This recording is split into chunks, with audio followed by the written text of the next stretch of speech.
All right, so today we are talking about equivalent ratios and strategies to identify and find equivalent ratios. This is a review from Tuesday when we were talking about equivalent ratios. And everyone did really well identifying our ratio here of lemonade to iced tea was 1:3. When we doubled that recipe to have the same taste, we wanted to have the same amount of lemonade added and the same amount of iced tea added. I set up a ratio table. And so if I multiplied one part of my ratio by 2, I had to do the same thing with the other part of my ratio.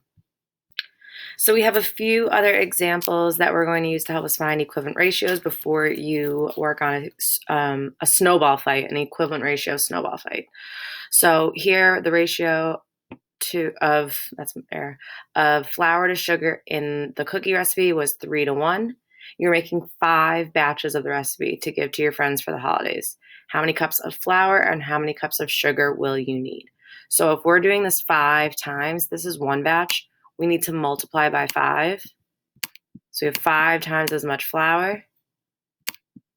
So we also have 5 times as much sugar. We're multiplying both parts of our ratio by 5. So we would have our ratio of flour to sugar would be 15 to 5. So 15 to 5 is equivalent to 3:1. The next problem, the cost of 4 notebooks costs $8. What is the cost of 1 notebook? Now this time, you'll notice that we are going from 4 notebooks to 1 notebook.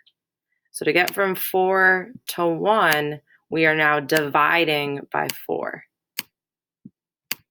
Just like simplifying a fraction, we can divide both parts of our ratio by the same number. So if I divide my notebooks by 4, I also divide my cost by 4. 8 divided by 4 is 2. So 1 notebook costs $2. So our equivalent ratio is 1 to 2. Again, the original ratio was 4 to 8. So you can find equivalent ratios by multiplying or dividing both parts of the ratio by the same number. Sometimes we'll have problems where we have to identify all of the equivalent ratios. And so my strategy here is to think about those ratio tables and think, can I multiply or divide both parts of this ratio by the same thing? So for example, what's happening when I go from 6/8 to 5/7? Well, what I notice is that it's subtracting 1 and subtracting 1. That is not a way to find equivalent ratios. I'd have to multiply or divide by the same thing. So that one would not be equivalent. What you can do when we have equivalent ratios, if we're going to add or subtract, we would need to add the same 6 and the 8. So we have to keep the original ratio when we are adding or subtracting. So to use addition to find an equivalent ratio, we would add 6 to the top and add 8 to the bottom. We'd have to keep that original ratio. That tells us that 12/16 is equivalent. Okay, so if we add or subtract, we have to use that original ratio to add and subtract. All right, let's see if 3/4 is equivalent. 6/8. If I divide 6 by 2, I get 3. So I need to divide the denominator by 2, and I get 4. That is equivalent, so I would circle. 6/8 to 7/10.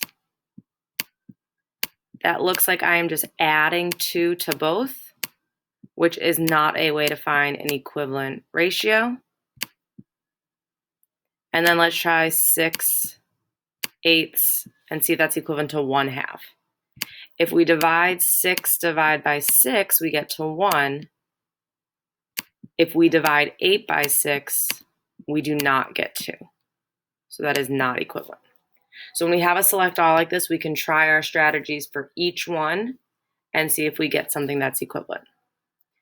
Pause this, try 10 to 30 if you want. Unpause it for the answer. So we've got a ratio of 10 to 30. And I want to know if 5/15 is equivalent. To get from 10 to 5, I'm dividing by 2. 30 to 15, I'm dividing by 2. Equivalent. To get from 10 30ths to 15 35ths, I'm adding 5 to both. That would not work. Let's see if I get to 3 to 1 or 1 to 3. We want to know which one is correct here. Divide by 10 gets me to 1, and divide by 10 gets me to 3. Our order needs to stay the same. So our 10 was first, so our 1 is first, our 30, then our 3. That is the reverse order. Last one, if I had 10 30ths, if I multiply 10 times 2, that gets me to the 20, which means I have to multiply the denominator by 2, which gets to 60. So our final one is equivalent. Equivalent ratio is very similar to equivalent fractions. We can multiply or divide the top part of the ratio and the bottom part of the ratio, both parts of the ratio, by the same number to get equivalent ratios. Have fun.